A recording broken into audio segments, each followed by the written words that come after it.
11 بجے کے قریب پہلی ڈاک موصول ہوئی۔ ڈیوڈ نے کلرک کی بجائے خود ڈاکیے سے بات کی، لیکن اس میں رجسٹری لفافے کا نام و نشان تک نہ تھا۔ اس نے فون پر روزی کو اطلاع کر دی اور خود دونوں ہاتھوں سے سر تھامے آرام کرسی پر دراز ہو گیا۔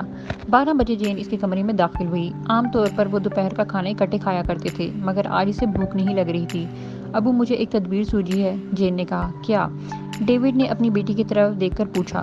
ہم ان لوگوں سے پوچھیں کہ انہیں کس قدر رقم کی ضرورت ہے اور ہم انہیں خود ہی یہ رقم دے دیں۔ اس طرح یہ ہمارا پیچھا چھوڑ دیں گے۔ ڈیوڈ کچھ دیر سوچتا رہا۔ تجویز معقول تھی۔ گھر میں اس طرح قاتلوں کو چھپائے رکھنے سے بہتر ہے کچھ رقم دے کر اپنی جانیں محفوظ کر لی جائیں۔ ٹھیک ہے، آج گھر چل کر ان سے اس بارے میں بات کریں گے۔ ٹھیک دن کے 1 بجے ڈیوڈ ہاؤس کے بیرونی پھاٹک کی گھنٹی بجی۔ رچرڈ نے جنگلے سے جھانک کر دیکھا۔ 30-32 برس کی ایک عورت چشمہ لگائے اور ہاتھ میں چند کتابیں لیے کھڑی تھی۔ اس نے تیزی سے سیڑھیاں عبور کیں اور کرسٹن کو اس کی اطلاع دی۔ مسز ڈیوڈ، ہم خوابگاہ میں چھپ جاتے ہیں۔ آپ اس خاتون کو اندر بلا لیجیے، لیکن دیکھنا کہیں جوزف ان سے کچھ کہہ نہ دے۔ ذرا ہی دیر بعد مس ٹینا مسکراتی ہوئی اندر داخل ہوئی۔ مجھے پتہ چلا تھا کہ جوزف کی طبیعت خراب ہے۔ ابھی یہ چھٹی ہوئی تو سوچا اسے ایک نظر دیکھتی چلوں۔ کچھ دیر تک وہ ڈرائنگ روم میں بیٹھی رہیں، پھر اٹھ کر جوزف کے کمرے میں طرف چل دیں۔ جوزف بستر پر لیٹا تھا۔ صبح سے اس کی باہر نکلنے کی اجازت نہیں مل رہی تھی۔ استانی کو دیکھ کر اس کا چہرہ کھل اٹھا۔ اسی اسلام میں روزی کرسٹن کی خوابگاہ میں یہ بتانے گئی کہ ملاقاتی خاتون جوزف کی ٹیچر ہے۔ جب وہ واپس آئی تو مس ٹینا اٹھ کھڑی ہوئی۔ اچھا، میں چلتی ہوں، اجازت دیجیے۔ مسز ڈیوڈ اسے دروازے تک چھوڑنے گئی۔ تھوڑی دیر بعد جب وہ جوزف کے پاس اوپر پہنچی تو وہ زور زور سے کہکے لگا رہا تھا۔ کیا ہوا جوزف؟ دماغ تو نہیں چل گیا تمہارا؟ کچھ نہیں امی۔ لیکن ذرا سی دیر بعد بیگم ڈیوڈ کو پتہ چلا کہ جوزف کے وحشیانہ کہکوں کا مطلب کیا تھا۔ اچانک دروازے پر دوبارہ گھنٹی بجی اور مس ٹینا گھبرائی ہوئی کمرے میں داخل ہوئی۔ مسز ڈیوڈ، معلوم ہوتا ہے کہ جوزف کی طبیعت زیادہ خراب ہے۔ کیوں، کیا ہوا؟ یہ دیکھیں نا، اس نے میرے پرس میں یہ خط لکھ کر رکھا ہے۔ لکھا ہے ہمارے گھر میں 3 قیدی چھپے ہوئے ہیں، وہ ہمیں پولیس کو اطلاع کرنے نہیں دیتے۔ آپ یہ خط پولیس اسٹیشن پہنچا دیں، مہربانی ہوگی۔ اب بھلا آپ ہی بتائیے کہ ایسی باتیں کوئی صحیح دماغ بچہ لکھ سکتا ہے؟ روزی کے پیروں تلے جیسے زمین ہی نکل گئی۔ مس ٹینا نے خط ان کے ہاتھ میں پکڑا دیا اور وہ دروازہ کھولتے ہوئے بولی، مجھے اپنی بڑی بہن کے پاس جانا ہے، ورنہ میں خود آپ کے ساتھ چلتی۔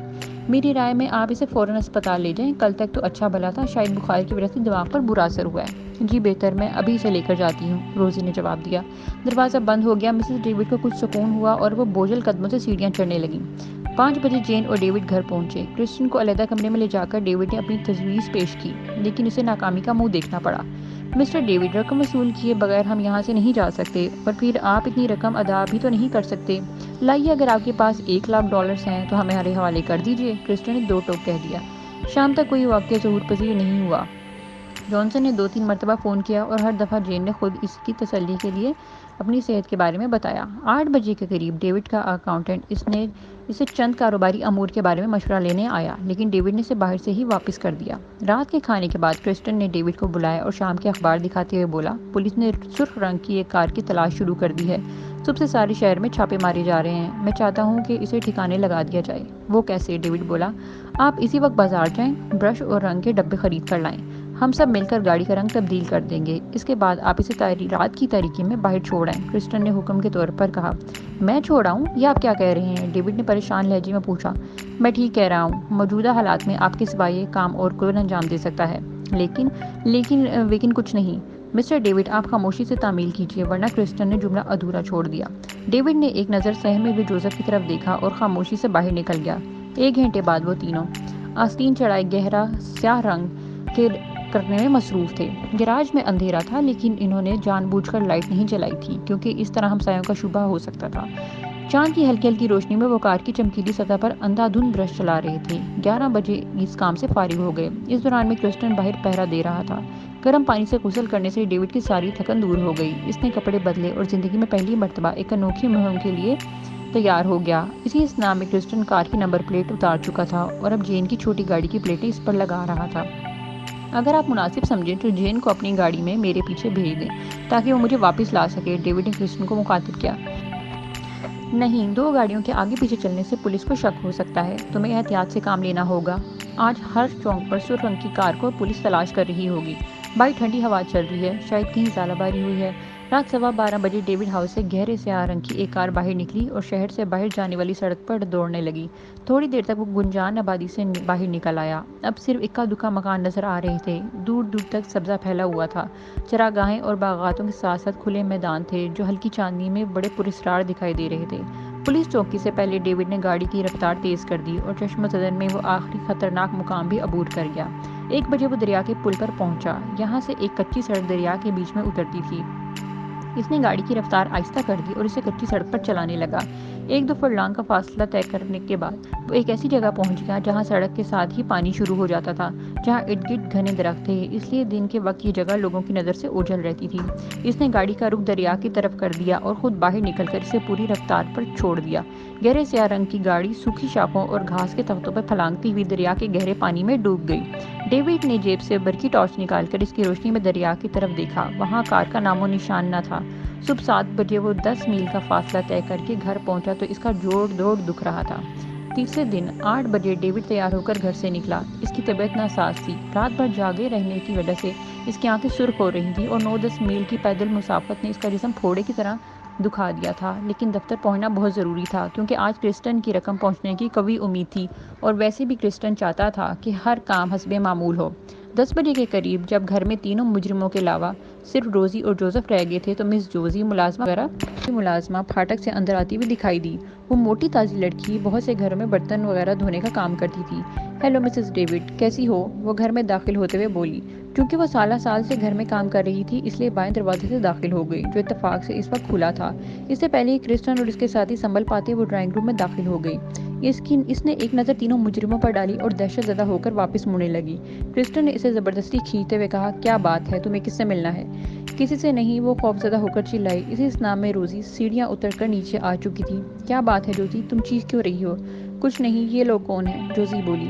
ڈیوڈ کے دوست ہیں۔ کیوں، کیا ہوا؟ مسز ڈیوڈ نے پوچھا۔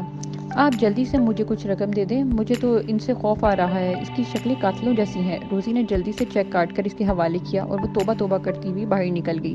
اگلے ہی میں وہ دوبارہ کمرے میں داخل ہوئی۔ اس مرتبہ اس کے ہاتھ میں شام کا اخبار تھا۔ مسز ڈیوڈ، بھلا دیکھیے، ان لوگوں کی شکلیں ان مجرموں سے کتنی ملتی ہیں جو پرسوں جیل سے بھاگے تھے۔ میرا خیال ہے تمہیں غلط فہمی ہوئی ہے، یہ تو ڈیوڈ کے بچپن کے دوست ہیں۔ مسز ڈیوڈ تھوک نکلتے ہوئے بولی۔ اچھا تو مجھے اجازت دیجیے، یہ کہہ کر وہ تیزی سے باہر نکل گئی۔ کرسٹن نے رچرڈ کی طرف دیکھا اور اگلی میں رچرڈ کمرے سے باہر لپکا ہوا دکھائی دیا۔ جوزی تیزی سے کار چلا رہی تھی۔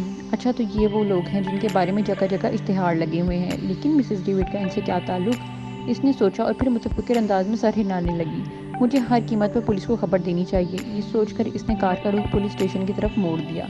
ڈبل روڈ کراس کرتے ہی اس نے اپنی کمر میں کسی تیز چیز کی چبھن محسوس کی۔ اس کے منہ سے ایک چیخ نکلی اور وہ اسٹیئرنگ پر ڈھیر ہو گئی۔ کار سڑک پر کنارے کھڑی ہوئی ایک ٹرک سے ٹکرانے والی تھی کہ 2 مضبوط ہاتھوں نے اسٹیئرنگ سنبھال لیا۔ تھوڑی دیر بعد کار آہستہ آہستہ چلتی رہی، ایک ویران جگہ پر رک گئی۔ رچرڈ نے دروازہ کھولا اور پھرتی سے باہر نکل کر درختوں کے جھنڈ میں غائب ہو گیا۔ 12 بجے انسپکٹر مارٹن اسپتال میں جوزی کی لاش پر جھکا اظہار افسوس کر رہا تھا۔ جناب، جب اسے اسپتال لایا گیا تو یہ بے ہوش تھی۔ ہوش میں آتے ہی اس کے منہ سے یہ الفاظ نکلے، مجرم، تینوں مجرم، اور پھر یہ دوبارہ بے ہوش ہو گئی۔ اس کی ریڑھ کی ہڈی پر کسی تیزدار آلے سے وار کیا گیا ہے، ڈاکٹر بتا رہا ہے، اور انسپکٹر مارٹن کا چہرہ حیرت سے متغیر ہو رہا تھا۔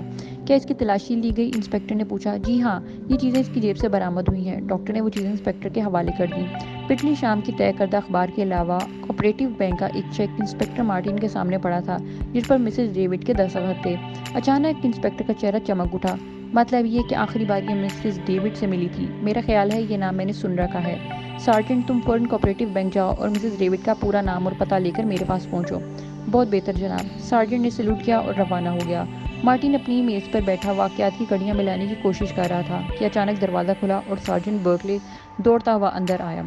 جناب، مسٹر ڈیوڈ چیلن چوک میں ایک بڑے اسٹور کا مالک ہے اور اوپل روڈ پر رہتا ہے۔ روزی مسز ڈیوڈ کی بیوی ہے۔ چیک پر اسی کے دستخط ہیں۔ بینک میں اسی گھرانے کے 4 افراد کے نام پر کچھ رقم جمع ہے، مسٹر ڈیوڈ، مسز روزی، جین ڈیوڈ اور جوزف ڈیوڈ۔ جین اور جوزف مسٹر ڈیوڈ کے بچے ہیں۔ جین 19 سالہ لڑکی ہے اور ایک دفتر میں ٹائپسٹ ہے۔ جوزف کی عمر بینک کے کاغذات میں 9 سال لکھی گئی ہے، ظاہر ہے کہ وہ بھی اسکول میں پڑھتا ہوگا۔ اس سب کے پتے لاؤ؟ انسپکٹر نے پوچھا۔ جی ہاں، یہ لیجیے۔ سارجنٹ نے کاغذ انسپکٹر مارٹن کے حوالے کر دیا۔ ٹھیک ہے، تم یہیں بیٹھو اور جو ہی کوئی تازہ خبر ملے مجھے اطلاع کرنا۔ میں باری باری ان پتوں پر لوگوں سے ملنا چاہتا ہوں۔ انسپکٹر مارٹن نے اپنی مہم پر نکلنے سے پہلے پولیس کی وردی اتار کر سادہ کپڑے پہن لیے۔ سب سے پہلے اس نے ڈیوڈ اسٹور کا رخ کیا۔ وہاں اس وقت مینیجر اور کاؤنٹر کلرک کے سوا کوئی اور نہیں تھا۔ کیا ڈیوڈ چلا گیا ہے؟ مارٹن نے اس سے پوچھا۔ جی ہاں، وہ 5 بجے گھر چلے جاتے ہیں۔ نیکسٹ ایپیسوڈ سے باخبر رہنے کے لیے ڈو سبسکرائب آور چینل.